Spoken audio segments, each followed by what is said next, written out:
Well, good afternoon, folks. It's Chris here from the Whistle Stop Cafe in Mere, Alberta. I came on to do a quick live stream because we just got the ruling back from Justice Feasby regarding the question of the constitutionality of the referendum question presented by Mitch Sylvester on behalf of the Alberta Prosperity Project. The ruling is being touted as some sort of victory for the status quo, some sort of forever tyranny banner that they're flying, trying to say, "Oh, you're never going to have an independent Alberta because the judge ruled this." That's not what this means. That's not what this means at all. So I'm going to try and break this down for you. Now, keep in mind, I came to this completely unprepared. I read the ruling, and that's pretty much it.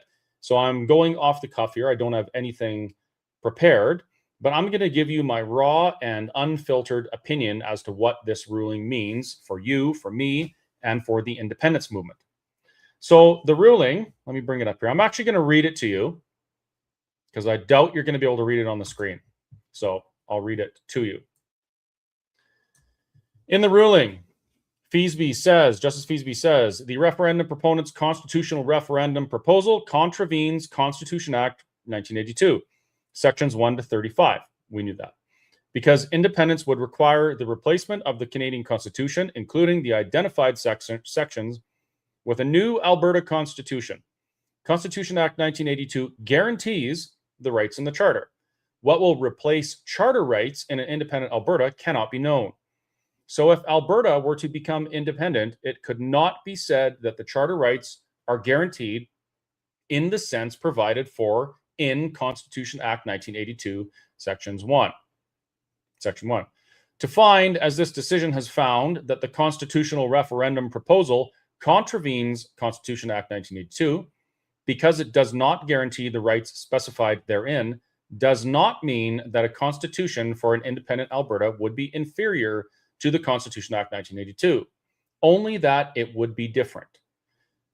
245, treaty rights are recognized and affirmed, not guaranteed, and they are incorporated by reference, not specified. These are distinctions without a difference. Perhaps an independent Alberta would adopt a provision like Constitution Act 1982, Section 35, and recognize and affirm treaty rights, but for the reasons explained above, Alberta cannot succeed to the numbered treaties without the consent of First Nations.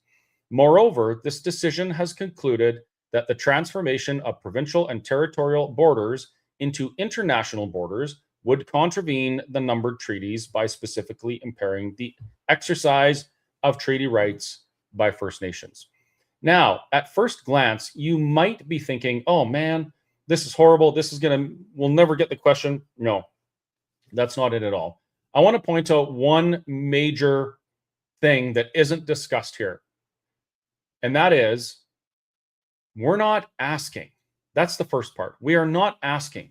We are not asking to be under the Canadian Constitution any longer. We are demanding that Alberta, the people of Alberta, write their own constitution by the people, for the people, that outlines how the government may act, that outlines the government's relationship with the people, not how we may act and what our relationship with government is. So that's the big, broad, overarching thing here, is that we don't want the Canadian Constitution. We want a new Alberta Constitution. We want a constitution that will serve us. We want a constitution that will protect Albertans, the new nation of Alberta, from the type of things that we saw in the last 4 or 5 years. So that's the big part of this.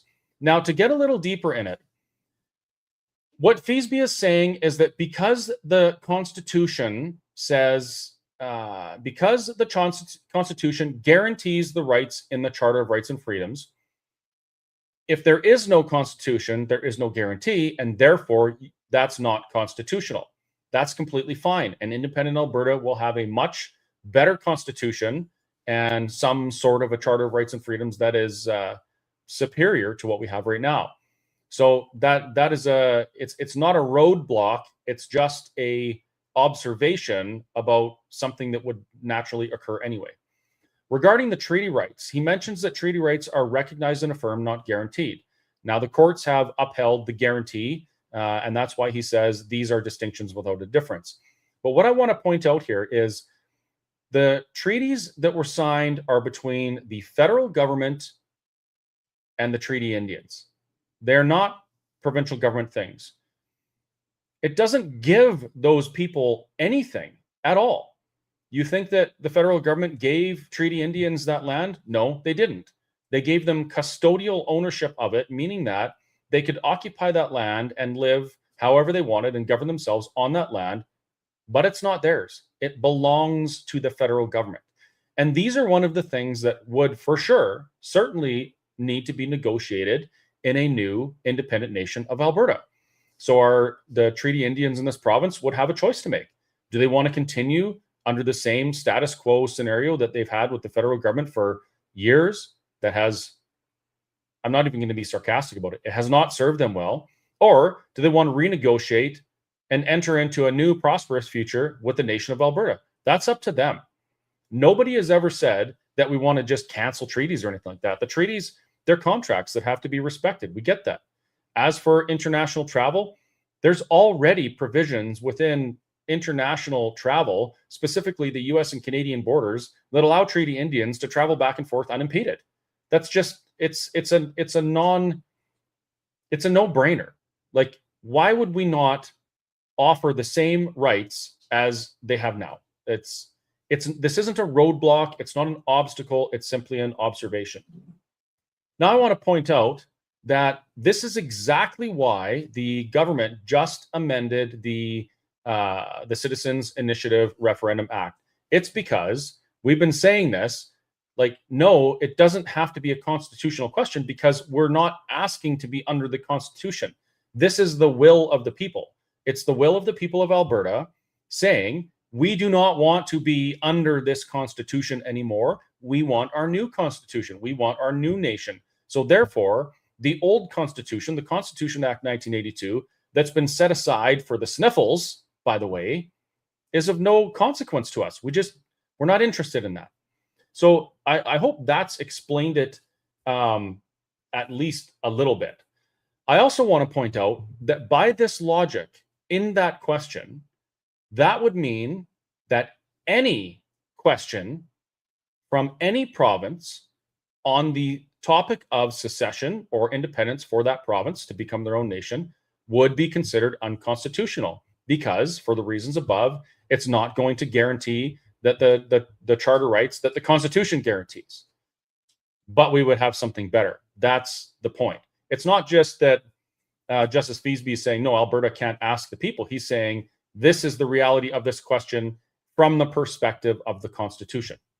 And I see Greg Anderson says, you really think you're a genius, hey? No, I don't think I'm a genius, but I can use my brain, unlike some dipshits that troll people's Facebook pages for no reason other than to look like complete retards in the grand scope of things. So thank you for coming, Greg, and thank you for saying that I'm a genius. I appreciate that. Next, this position on this ruling, it actually contradicts the clarity reference by the Supreme Court, because the Supreme Court says if there's a clear question and a clear answer, then yes, of course, you can ask. So the Supreme Court of Canada is saying, yes, you can ask the question, and there is a clear path to secession. And our provincial court is saying, no, you can't ask the question because it's unconstitutional. Those two things don't jive. They cannot both be true at the same time. So there's that. When you talk about international norms, there have been a number of countries that have split into different nations. And there have been a number of countries that have had to rewrite their constitutions because the new nation is no longer under the old constitution. The question would have been unconstitutional from the perspective of the originating constitution, and yet they did it anyway, because the constitution is simply a reflection, or supposed to be a reflection, of what the society of which the Constitution is the supreme law wants. So if you want X, Y, Z in the Constitution, the people are supposed to say, we want this. So it stands to reason that if a nation splits into two and the people want some type of a constitution that's different than the other one, the old constitution becomes irrelevant because the constitution is the will of the people. And when the will of the people changes, that's when the constitution changes. And that's what we're talking about in an independent Alberta. Now, there's a difference between a court ruling on wording and banning the question itself. It is very important to understand that the question itself has not been banned. If we were under the old legislation that said that any question that's put to referendum has to be constitutional, then our own law in the province of Alberta would have precluded us from asking that particular question. But because our government has recognized that these questions have nothing to do with the originating constitution and everything to do with the will of the people, they've changed it because they understand this as well. Constitutional change always begins with a political mandate.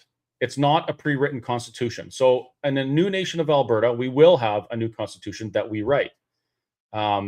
There's no way of knowing what it is. So any court right now that's ruling on whether our charter rights are going to exist in an independent Alberta or not, they can't because they don't know. And they won't know until we have a constitutional convention. But I will point out that a group of very, very bright people within the Alberta Prosperity Project and some friends from external to the project locked themselves in a room for a weekend and wrote a draft constitution. And that's still being adjusted. Like there's lots of things to do. But the idea is we want to make sure, and when I say we, I mean the independence-minded Albertans, we want to make sure that when we have this referendum, people can look at something and they can start to understand what a new Alberta Constitution could be, what we could have. That's a big question right now. Oh, what are you going to do for Constitution? Well, I can tell you what we're not going to do. We're not going to have a Constitution that doesn't actually guarantee what it says it guarantees. And I felt that. I saw it. The Constitution, the Charter of Rights and Freedoms, guarantees me the right to protest.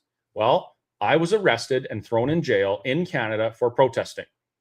Our Charter of Rights and Freedoms guarantees thought, religious expression.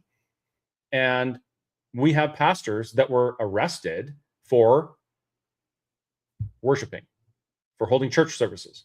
We have people who were fined, ticketed, and even arrested for attending worship services.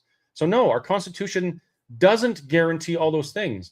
And by the same logic that Justice Feasby has here, if our Constitution isn't actually guaranteeing those things, our Constitution isn't constitutional in itself. But that's another rabbit hole. Independence is a democratic question. It's not a constitutional question. It's the will of the people. Independence, a constitution, they are both based on the will of the people. They're not pre-written things that can't change. If 90% of Canada agreed that they wanted to change the Canadian Constitution to something that by today's standards would be unconstitutional, do you think that it's not going to happen? No. It's because pieces of paper like that are creations of the society in which they exist. They don't exist outside of the democratic process. Democratic process rules, and that's that.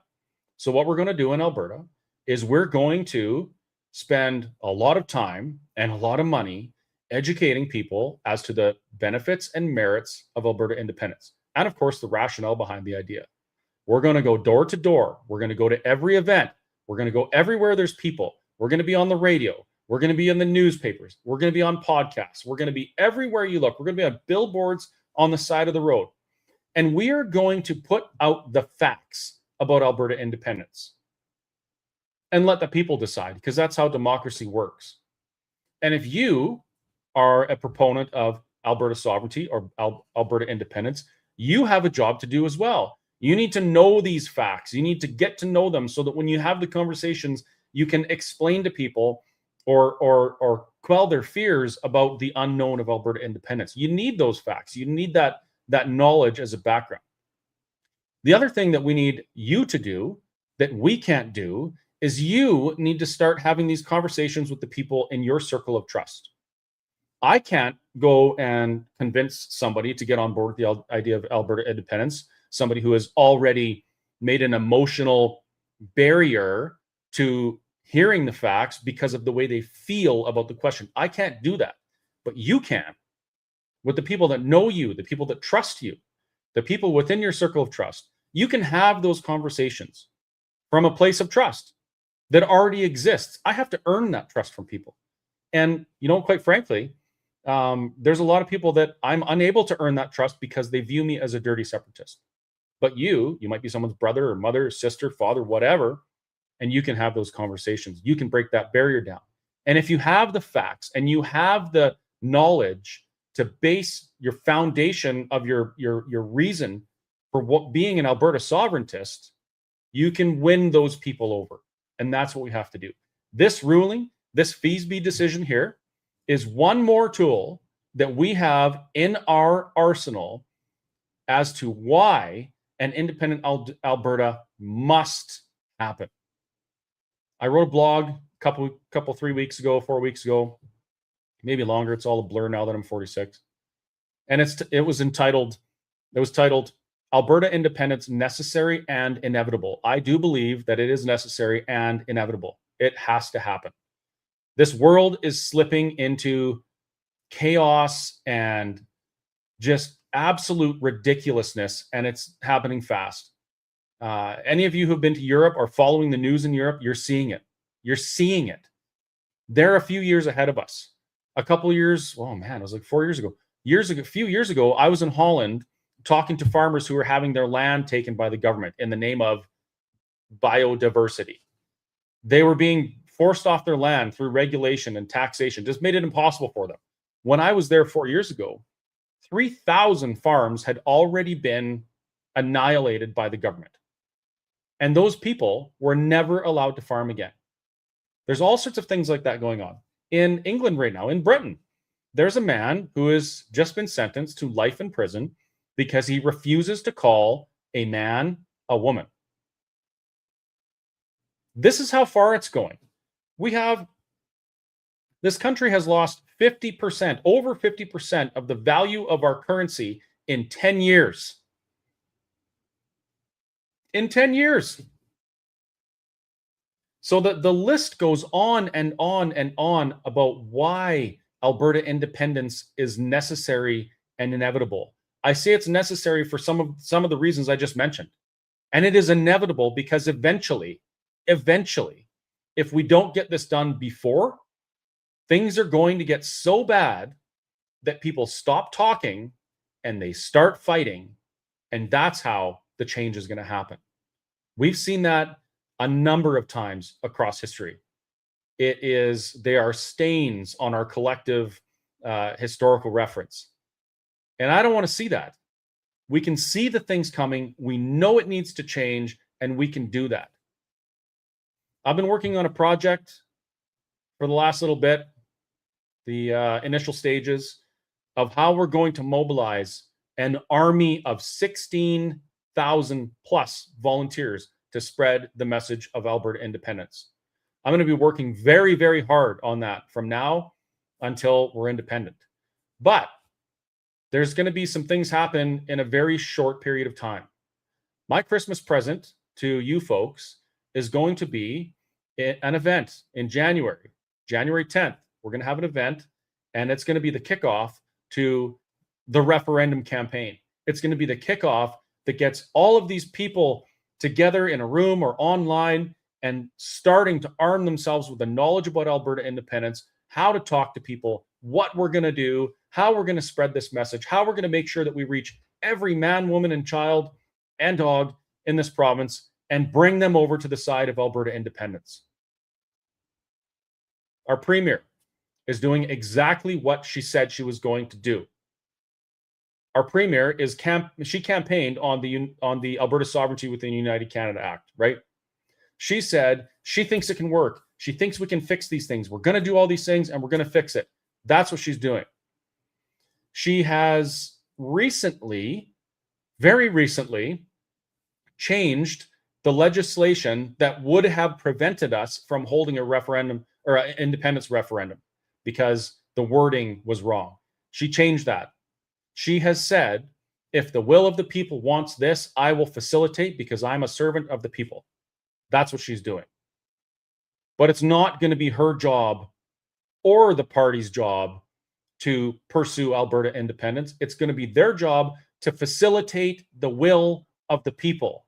That means that you and you and you, and yes, you with the hair and me have to do everything in our power to make sure that the will of Albertans reflects a sovereign, independent nation by which, or for which, we have a constitution that's for us, that we write.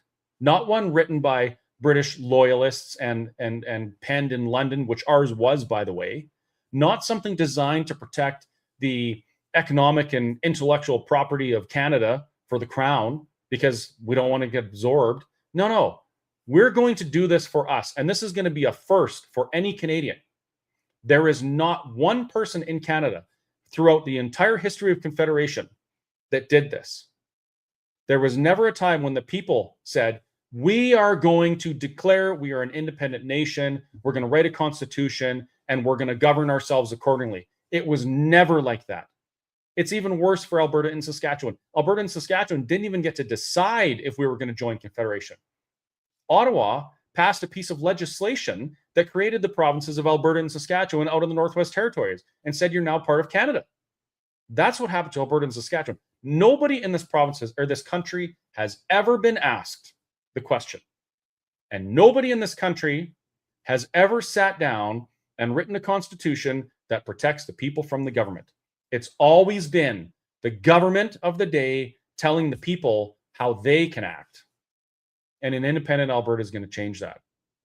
It's not going to change it if we allow the opposing side to use things like this, the Feasby ruling, as a weapon against us.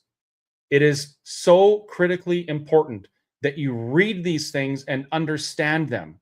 And if you don't understand them, talk to somebody who does. Because I see on the internet right now, the other side is celebrating. They're saying, oh, we're going to shut down the referendum.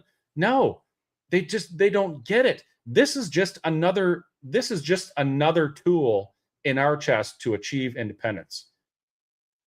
And all you got to do is read it without the emotional barriers. Anyhow, I got to go. I have things to do. This wasn't part of my day today. I just really needed to come on and make sure that I put something out that tried to shed some light on this ruling. So to recap, no, this does not prevent a referendum on independence. No, this does not mean that treaties or that treaty Indians have any type of a veto. It doesn't. No, it doesn't mean that because we're not doing, we don't want to be governed by the current constitution, that we can't ask for a new one. It means none of those things. All it's saying is that had the government not changed the legislation itself that gets the referendum question on the table wouldn't have allowed that specific question. But I will point this out. Just because the Citizens Initiative referendum or the Citizens Initiative Act wouldn't have allowed this question to be asked to the people of Alberta, this does not apply to the Premier, and it does not apply to Cabinet or the government. The government can propose any referendum question they want at any time. That's reality. So, and that's important to note. This isn't a ruling on the Canadian Constitution. This is a ruling on a piece of legislation that our provincial government that we can influence enacted. And we have influenced them because they removed the roadblock. Okay, now I'm really leaving. I'm really getting back to work. I'm going to leave this up there for a moment if you want to just stare at it for whatever weird reason. But thank you for watching. I will certainly be back for more. And one of the jobs that I have to do today that I still haven't started is I'm scheduling some very interesting guests for the podcast coming up. One of which I hope is, I'm not going to tell you. I can't tell you because if it doesn't happen, I don't want you to feel let down. Anyway, back to work. Have a great day, folks. See you later. Oh, and I will see you again in Tofield tomorrow night at the something. Tofield something. It's on the Alberta Prosperity Project website. And it is right here. I'm just working on it right now. Tofield Arena, 4748 53rd Ave, Tofield, Alberta. I will be there speaking on the topic of Alberta independence. I will be taking your questions and live streaming as well. So please join me there in Tofield tomorrow. And it's, what is it, 7 o'clock? Yeah, 7 o'clock. If you can't, then join me on the live stream and ask your questions. But one way or another, get involved. Have a great day, everyone. See you tomorrow. I'll see you tonight, but I'll see you tomorrow in person if you go to Tollfield. Don't forget to go to Tollfield tomorrow.